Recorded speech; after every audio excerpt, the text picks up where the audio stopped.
Well, perhaps the less we know about our ugly motives, the better. And this concept is now explored in the new book, The Elephant in the Brain, Hidden Motives in Everyday Life. The authors Kevin Simler and Dr. Robin Hanson explore this issue for a general audience, and we're lucky enough to have Dr. Robin Hanson. He's an associate professor of economics at George Mason University and a research associate at the Future of Humanity Institute of Oxford University. He has doctorates in social science, master's degrees in physics and philosophy, and 9 years experience as a research programmer in artificial intelligence. He has authored numerous academic publications and is the author of The Age of M, Work, Love, and Life When Robots Rule the Earth. And again, his new release with Kevin Simler is The Elephant in the Brain, Hidden Motives in Everyday Life. And Dr. Hanson, I want to thank you very much for joining us today on the Groks Show. It's great to be here. Certainly our pleasure. Certainly a fascinating book you've written here, The Elephant in the Brain. You talk about the hidden motives we all have. I'm curious, why did you decide to write this book? This is the book I wish I would have read when I started my career in social science. I used to be in physics and computer science, and in those areas, I noticed that people are really eager for innovation and they're willing to pay high costs to get it. But it's really hard to find big innovations. And I noticed that in social science, there seemed to be really big improvements that were possible, and that's why I switched to social science. But what I didn't realize is that the reason why it's so easy to find big improvements is that we hardly ever adopt them, which raises the question, why not? And that was one puzzle among many that I kept accumulating in social science. Various ways our standard theories of our behavior just don't make sense in terms of a lot of the details of our behavior. And this book is my attempt to explain many of these puzzles, including the puzzle of why we're so uninterested in social science reforms.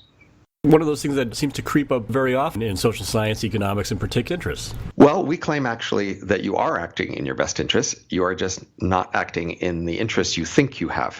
Evolution produced you as a well-honed machine to get what it thinks you want. But it also created this conscious mind of yours, and your conscious mind is really not the king or president of your mind. It's the press secretary. Its job is to make up good excuses to explain to other people why you've been doing what you've been doing. Its job is not to know why you're really doing what you're doing. It's sort of making up the best story it can. Exactly. So what is it that really guides our behavior then? Well, our motives vary from area to area, but they're relatively selfish. They're more selfish than we like to admit. So, for example, we say that we go to the doctor and we push other people to go to the doctor because that makes them healthier and it makes ourselves healthier. But in fact, it more seems that we push other people to go in order to show that we care about them, and we let other people push us to let them show that they care about us. We go to school not to learn the material, but to show off that we are smart and conscientious and conformist. We talk even in conversation to show off our various connections and knowledge and abilities rather than to share information. Showing off is a lot of why we do the things we do. And why is it that we hide our real motives then? We often aren't even aware ourselves of our real motives. Many people think they go to school to learn the material. Many people think they go to the doctor to get well. And yet continues without our knowing. Why is it that we're unaware of it? Well, that's the big question. So our ancestors developed social norms, that is, rules. And a key part of human behavior for a million years was that we had these rules, and if people violated a rule, you were supposed to tell other people about it and make them stop and punish them in ways that would make that stop. So we are really attentive to the rules we might be violating. And a lot of the rules we have are in terms of motives. If I hit you on purpose, that's not okay. But if I hit you accidentally, well, that is okay. And so we are constantly looking at what we're doing and wondering what sort of motive story we could spin about what we're doing that would make it okay. And we reinterpret our actions? Yeah, we want to interpret our actions as not violating any of the norms. And so showing off is actually one of the norms we have. We're not supposed to show off. We're not supposed to create subgroup coalitions. We're not supposed to threaten violence or brag. And often the things we're actually doing are violating these norms. You mentioned that our real motives are hidden even from ourselves? There's a famous set of split brain experiments that took place about a half century ago with patients whose two halves of their brain had been broken apart from each other. And this one half of your brain controls one half of your body, one eye, one ear, one arm, one leg. And with these split brain patients, you can split them apart and you can talk to one in a way that the other can't hear. So you can ask the split brain patient to stand up, and then it will start to stand up using the side of the body it controls. And then you can ask the other side of the brain, why did you stand up? And the honest answer should be, I don't know. You were talking to the other half of my brain, obviously. But that's not what happens. What happens is it make up excuses, any plausible excuse it could find. So it might say, I wanted to get a Coke. And that's the kind of mind you have. It's just always ready to make up excuses for what you're doing, even when it doesn't really know. Well, one of our hemispheres is more in control of talking, but both of them will, make up excuses as necessary. Well, how does this then manifest then in everyday life? So our book, the first third goes over the general idea of why we would have hidden motives and not be aware of them. And the last 2/3 is going over 10 areas of life. In each area, we're trying to say what the usual story is and what the puzzles are and what the hidden motives that make sense of the puzzles. So we go through a lot of areas, and that includes, for example, body language and laughter. So people are laughing all the time. They like to laugh, and they really don't know why, which you might think is puzzling given how important it is. We think we laugh because something is funny or incongruous or maybe embarrasses somebody. But in fact, we laugh 30 times more often when we're around other people when we're by ourselves. 80% of our laughter has nothing to do with a joke. People who are talking laugh 50% more often than people who are listening. And we often laugh at things we'd be really embarrassed to say straight out. So for example, we might laugh at a joke about dropping the soap in a prison shower. Ha ha ha, someone might get raped. That's funny. And these things don't make sense from our usual story's point of view. But an alternative story that does make sense is that laughter is a play signal. Animals play, and when they play, they go through the motions of doing something real, like fighting or running or chasing, but they don't actually hurt each other. And they need a signal that says if someone seems like they might be getting hurt, that you say, okay, we're still playing. It's still okay. Nobody's really hurt here. And laughter is that sort of signal for humans. And humans are very social, and so a lot of our play is social play. We are playing with norms, playing with pretending to violate them or pretending to enforce them, even though we're not really intending to do so. And that's why a lot of our laughter is about norm violation, i.e. dropping the soap. And this comes up, you mentioned in other things too. Sure. So our usual story about conversation, what is it for, is to share information. But if we were just using conversation to share information, we would focus on the most valuable things we had to say. We would allow conversations to jump from topic to topic, depending on whatever was the most important thing we wanted to say. And we would keep track of debts. We would say, well, I've told you 3 useful things lately. You haven't told me anything. It's your turn to tell me something useful. But this isn't how conversation goes. We, in fact, talk about a lot of pretty trivial things. We don't really keep track of debts of other people, what they're saying. And we're actually more eager to talk than to listen. If in talking were about information, we mainly want to listen, and then we have to be convinced to talk because it's our turn. And so more plausibly, talking is usually about showing off our mental backpack of tools and resources. That is, we meet the challenge. Wherever the conversation goes, I will have an interesting thing to say.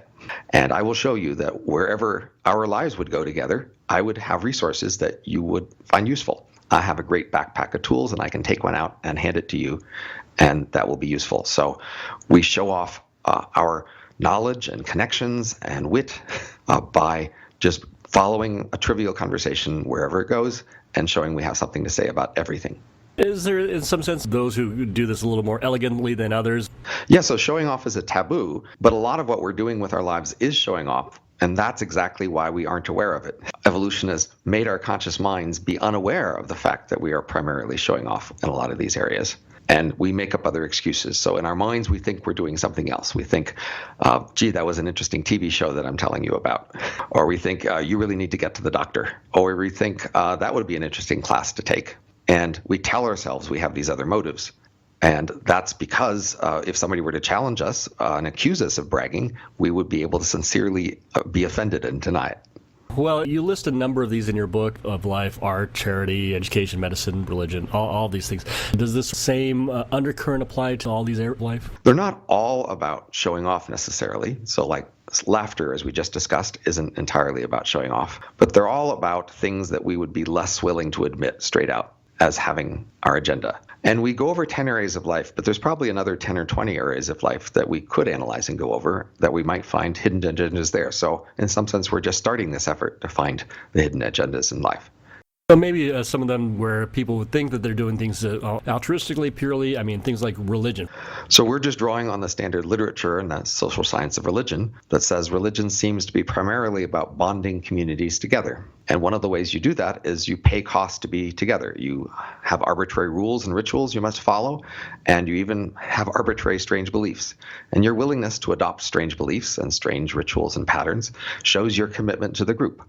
And groups that have more of those strong rules and beliefs that they show that they are attached to each other via, they actually can rely on each other more. And it turns out in our lives, we look around the world around us, people who are religious, who have more religious activity, they actually are better in almost all the usual ways you'd want someone to be better. They make more money, they have marriages that last longer, they have less crime, less drugs, they live longer. Religion does seem to actually work for people on average. The same sort of thing apply to politics then.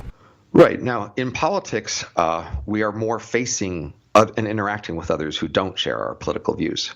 So while in religion we might join a religion and then primarily interact with others who share our religion, in politics we're often interacting with others who don't share our politics.